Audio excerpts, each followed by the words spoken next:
انسان اندھیروں میں بھٹک رہا ہے، ہدایت کا صرف ایک ذریعہ، وہ ہے قرآن۔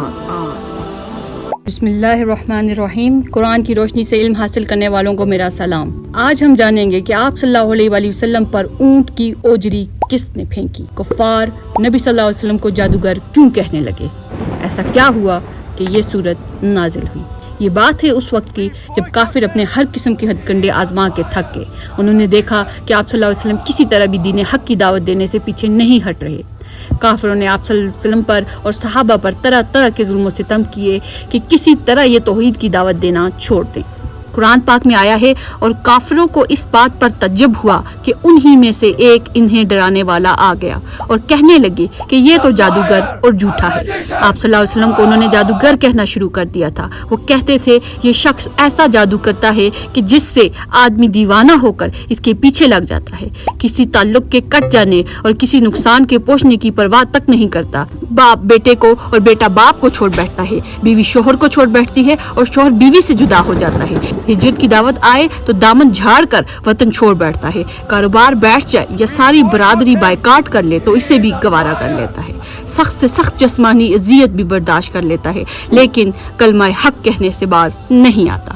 ایک مرتبہ آپ صلی اللہ علیہ وسلم کعبہ میں نماز پڑھ رہے تھے۔ جب آپ صلی اللہ علیہ وسلم سجدے میں گئے تو ابو جہل ملعون اور اس کے کچھ بدبخت ساتھیوں نے آپ صلی اللہ علیہ وسلم پر اونٹ کی اوجری رکھ دی اور وہ یہ دیکھ کر کہکے لگانے لگے، اللہ ان بدبختوں پر سخت سے سخت عذاب نازل کرے۔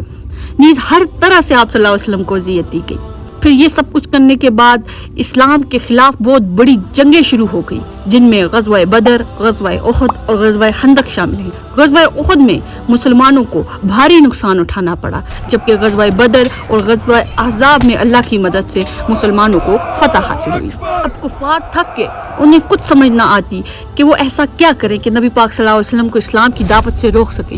نبی صلی اللہ علیہ وسلم دین حق سے ہٹنے والے تو تھے نہیں۔ آخر سب بڑے سرداروں نے مشورہ کیا کہ ہم نبی پاک صلی اللہ علیہ وسلم کے چاچا ابو طالب کے پاس جائیں گے۔ کفار مکہ ابو طالب کے پاس گئے اور انہیں کہا اپنے بھتیجے کو کہیں کہ وہ باز آ جائیں، جو چاہیں گے ہم انہیں دیں گے، چاہے وہ سرداری ہو، چاہے وہ دولت ہو، یا جس لڑکی سے بھی وہ شادی کرنا چاہیں گے ہم کرا دیں گے، لیکن وہ دین حق کی دعوت دینے سے باز آ جائیں۔ اس پر آپ صلی اللہ علیہ وسلم اپنے چچا سے کہنے لگے اگر یہ میرے دائیں ہاتھ پر سورج اور بائیں ہاتھ پر چاند بھی رکھ دیں تب بھی میں پیچھے نہیں ہٹوں گا۔ شرک ایک ایسا گناہ ہے جو اللہ کبھی معاف نہیں کرے گا۔ ہمارے دین کا بنیادی رکن ہی توحید ہے، اللہ کو یکتا ماننا اور اس کے ساتھ کسی کو شریک نہ کرنا۔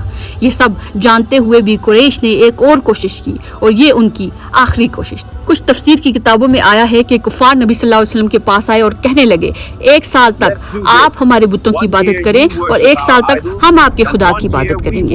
اس پیشکش کے نتیجے میں اللہ پاک نے سورہ کافرون نازل فرمائی، جس میں آپ صلی اللہ علیہ وسلم سے کہا انہیں کہہ دیجئے ایک کافرو، نہ میں عبادت کرتا ہوں اس کی جس کی تم عبادت کرتے ہو، نہ تم عبادت کرنے والے ہو اس کی جس کی میں عبادت کرتا ہوں۔